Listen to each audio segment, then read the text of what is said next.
Hi everyone, and welcome to Queer Stories. So I wanted to kick off 2021 on a positive note. Yesterday, Jonathan Van Ness announced that he got married in 2020. And so I thought this would be an awesome opportunity to celebrate Jonathan's marriage and also celebrate some other marriages of famous celebrity same-sex couples. So first, let's talk about Jonathan Van Ness. If you don't know Jonathan Van Ness already, he is one of the stars of a show called Queer Eye. And on this TV show, he's a stylist and he helps to make people over. But he does so much more than that. Like, he really talks to people about their issues and he helps people to have a much better self-image.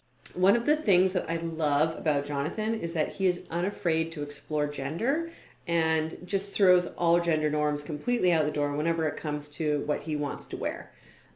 And so you see him expressing himself with facial hair, but also wearing a dress at the same time. And I absolutely love that. You know, represent all the gender queers in the house. Jonathan went on his first date with his husband when he was in London, and then they kept on dating throughout the year as he was on tour doing his comedy show.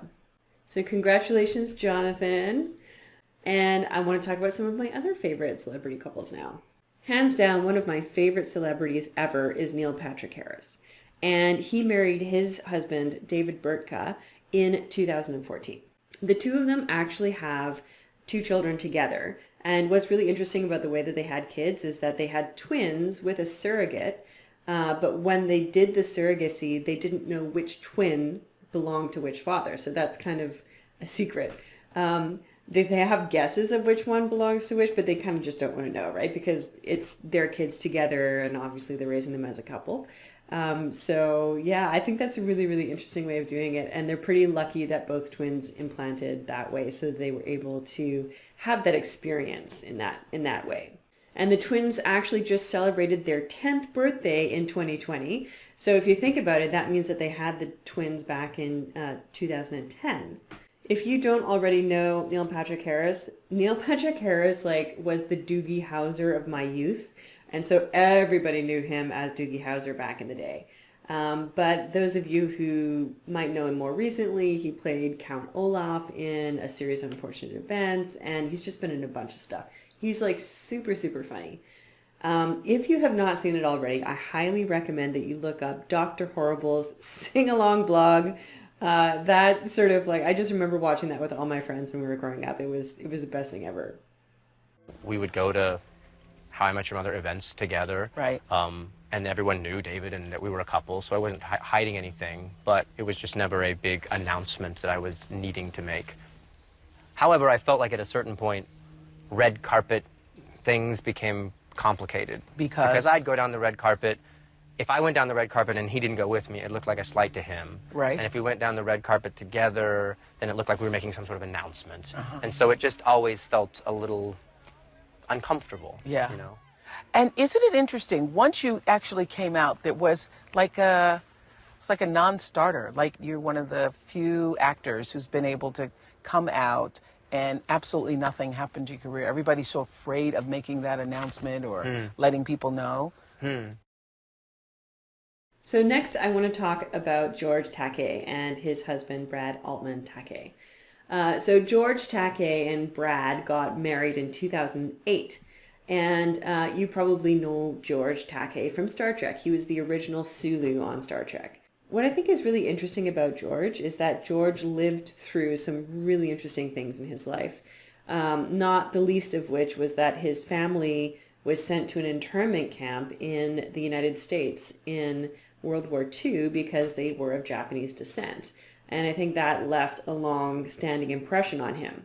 And so if you can think about going from this place where he was literally put in jail for having Japanese descent to, in the 2000s, being able to marry his life partner, there's such a journey there, and it really shows the evolution of acceptance within the United States for people of different backgrounds and different sexualities. And so I think it's a really beautiful story. Hello, I'm George Takei, and this is my husband, Brad Altman. Hello, everybody. A year ago, George and I were married in Los Angeles, California, and here's my wedding ring to prove it. Well, we've been together for over 22 years now, so we've been a couple and established as a couple for that long. And so we're campaigning to make sure that more people can get married. There are states today that still don't have marriage equality, have laws against that. And I actually follow both George and Brad on Twitter, and they're quite hilarious. So if you're not already following them, you totally should. Next, I want to talk about Jodie Foster and her wife, Alexandra Hedison. They got married in 2014. Alexandra is a photographer, and I was just so excited when I found out that Jodie married a woman because I grew up watching her on the screen, and I saw her in everything from Silence of the Lambs to Nell, and absolutely everything that she acts in, she's amazing. And I think it's really important for young queer people to have role models to look up to. And when I was growing up, we didn't have any because nobody was out. So I just think it's really, really exciting. Jodie Foster got married to her wife. If you had been a public figure from the time that you were a toddler, if you'd had to fight for a life that felt real and honest and normal against all odds, then maybe then you too might value privacy above all else. Privacy. Someday, in the future, people will look back and remember how beautiful it once was. I have given everything up there from the time that I was 3 years old. That's reality show enough, don't you think? Next, we have Elton John and his husband, David Furnish. They actually had a civil partnership in 2005 on the first day that civil partnerships were allowed in the UK. And then when marriages were legalized, they got married in 2014 and turned that civil partnership into a marriage. And that was all after they had been together for 22 years. And so this is like a long-standing couple. They also have 2 children together by surrogate. Interestingly enough, David Furnish is a director and a producer, and Elton John is obviously Elton John. I mean, everyone knows Elton John. Amazing singer-songwriter. But the really interesting thing is David Furnish actually produced the movie Rocket Man about Elton John. So that probably shows that there's some integrity to that movie. And if you haven't seen it already, you should definitely watch it. It's very, very good. Every week since we've met, we met on a Saturday. No matter where we've been, we send each other a card and write about whether we're together, or if I'm in America and he's in England, I courier it and he couriers the card to me. So that every Saturday we open a card and we read what we have to write and we express our love for each other in it. You've done that for 17 years? Huh? For 17 years? Every Saturday. Let's talk about Matt Bomer next. Matt Bomer married his husband, Simon Hall, in 2011. But what's interesting is that they didn't make their marriage public at first. They were actually secretly married for 3 years before they actually came out and said, hey, we're married in 2014. Matt Bomer is such a charismatic actor. I love this guy. If you have not seen the show White Collar, you should totally watch it. It is hilarious, it's engaging, and it's a really fun show. These 2 super dads actually have 3 kids together. I can't even imagine. They must have so much energy. I also want to mention something else that Matt Bomer acted in. If you haven't seen it already, there's a show called The Normal Heart. This is an HBO film about the AIDS crisis in New York. It is absolutely something that will make you cry, but it's totally worth it. I think sometimes our memories are too short and we forget that not that long ago, things weren't that great for LGBT people. And so this is a way to just remember what happened in the 80s and how much of an impact it had on the lives of so many people. We've been so lucky. Our kids have been such troopers, truly. And they've been really diligent with school, thankfully, so far. Yeah. And no, it's been great. I'm loving the time we're getting together. You know, as an actor, your life is so transient. And the fact that we're getting this great quality time together is kind of the silver lining in all this for me. Next, I want to talk about Abby Wambach and her wife, Glennon Doyle. They got married in 2017. Abby, in case you don't know, she is a soccer legend. And both Abby and Glennon had been married before. Abby to a woman and Glennon to a man. Glennon had 3 children in her previous marriage, and so now that Glennon and Abby are married together, they're obviously raising these 3 kids together. One of the reasons that I wanted to mention Abby is that it's really not easy being out in the world of sports still today. There's so much stigma attached to being out in the world of sports. Abby making her relationship public and really going on talk shows and talking about what it's like is really brave. And so I think she's an amazing person. I know that our children have been beautifully morphing into themselves, into the people they were meant to become. I know that I'm a part of that now, and it's an amazing responsibility. We just have to kind of keep having faith and keep challenging each other to be the best parents that we can be. I couldn't have envisioned a more perfect situation that our children would welcome me. Next, let's talk about Lance Bass. So Lance Bass married Michael Turchin in 2014. Lance, I grew up listening to his music when he was a part of NSYNC. And I just remember being at that time listening to NSYNC, back in the 90s, and having suspicions that maybe he was gay, but him not being able to say anything about it, because it wasn't safe at that time for you to be out and be a celebrity. And look at him now, happily married since 2014. So it's really just great to see how far we've come. Well, we did see the special a few days ago, and I have to say we're so proud of it. It's such a gorgeous show, and it really tells the love story that we wanted to share with the world.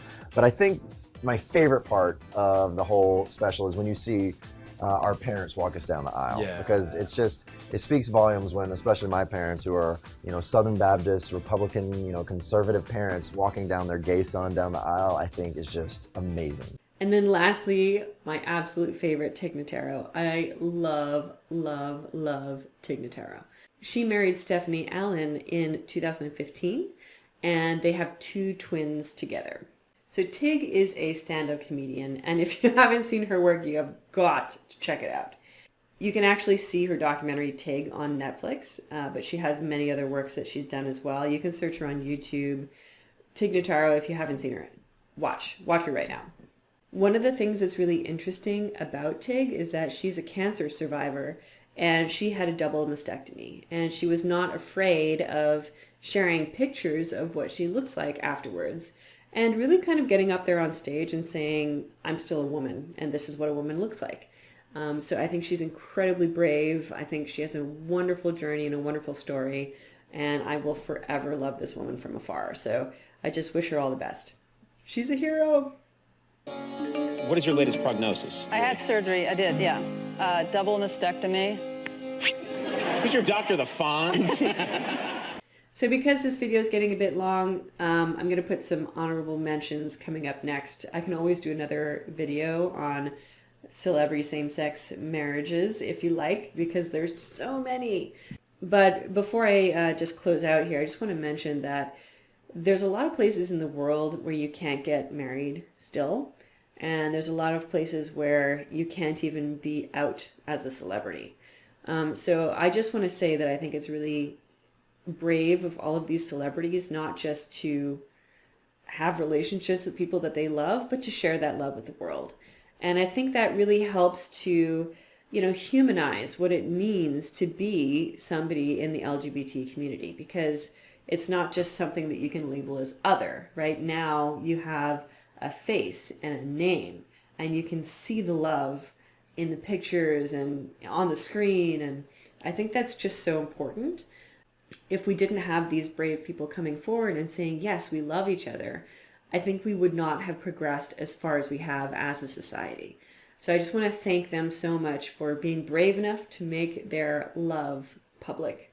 And I think that's a beautiful thing. And I hope that we get to see more of that around the world in other countries where right now it's still not safe to be out and to be in love. Thanks so much, and see you next time. If you like what I'm doing here, you can always contribute to helping me to continue creating content like this on my Patreon account. Thanks so much.